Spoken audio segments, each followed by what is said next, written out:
Classificação dos países conforme nível de desenvolvimento. Para entendermos a classificação atual, vamos regredir primeiro à teoria dos três mundos, que foi proposta em 1952 pelo economista francês Alfred Salve. O primeiro mundo compreendia os países capitalistas desenvolvidos. O segundo mundo, os países socialistas de economia planificada. E o terceiro mundo, os países capitalistas subdesenvolvidos, que não estavam muito integrados ao sistema. Com o fim da União Soviética, o termo segundo mundo perdeu sentido, e os países daquele bloco passaram a ser capitalistas e a integrar os países de primeiro mundo, formando então uma nova regionalização, conhecida como Países do Norte e Países. Em suma, os países do Norte são países ricos, desenvolvidos e industrializados.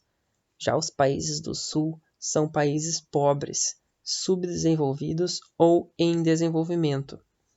São países geralmente com características agrárias ou em processo de industrialização.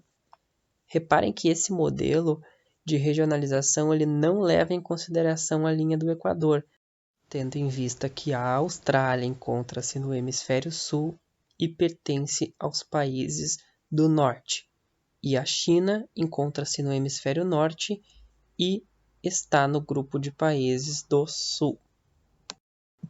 A classificação mais utilizada atualmente é a classificação conforme o nível de desenvolvimento. Expõe os países desenvolvidos em desenvolvimento ou emergentes e subdesenvolvidos. Os países desenvolvidos nós podemos separar em dois subgrupos: os desenvolvidos capitalistas, o antigo primeiro mundo, e os desenvolvidos ex-socialistas, o antigo segundo mundo, representados respectivamente no mapa na cor verde e amarelo. Se observam forte industrialização, altíssimo IDH, que é o Índice de Desenvolvimento Humano, crescimento econômico e industrial, né? Esses países oferecem uma grande qualidade de vida, uma boa renda para sua população. Já o antigo segundo mundo, os países indicados em amarelo, são os países que estão em uma transição econômica do antigo socialismo para o capitalismo. Esses países investiram muito em ciência e educação, saúde e outras questões sociais, por isso apresentam também bons indicadores e alto nível de desenvolvimento, fechando assim os países desenvolvidos. Já os países emergentes ou em desenvolvimento são países que apresentam um considerável nível de crescimento econômico. São geralmente industrializados e têm crescimento econômico, mas apresentam graves problemas sociais, como a grande parcela de população privada de boas condições de vida. Exemplo de país nessa classificação é o Brasil, e todos aqueles indicados em laranja no mapa. São países onde geralmente se verificam forte independência econômica dos países desenvolvidos.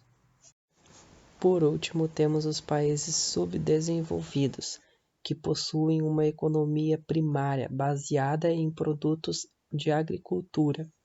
Esses países têm problemas sociais muito grandes, como subnutrição, fome e muitas doenças, além de baixo IDH e expectativa de vida. Vemos assim que essas classificações têm algumas variações. Neste outro mapa, como percebemos, o Chile é considerado um país desenvolvido ou em vias de desenvolvimento, podendo ser o primeiro país latino-americano a ter este status. Essa classificação, somado à questão que nós vimos no vídeo anterior sobre a divisão internacional do trabalho, faz com que, na verdade, a gente reflita sobre a condição do subdesenvolvimento, sobre os porquês do subdesenvolvimento e a lógica do capital que ele serve, onde o modelo de relação centro-periferia permite-nos compreender o sistema de opressão exercido pelo centro, constituído a partir das economias dominantes que impõem as suas condições às economias periféricas sujeitas a esse sistema, baseando nas relações de desigualdades e os mecanismos de dependência ao serviço da acumulação do capital. E a gente finaliza esse vídeo então com este mapa do IDH dos países, que então a gente consegue verificar de forma mais precisa a situação de cada país conforme o nível de desenvolvimento. E se a gente for comparar com as classificações que nós vimos, elas estão bem de acordo, tá, pessoal? É isso aí, muito obrigado.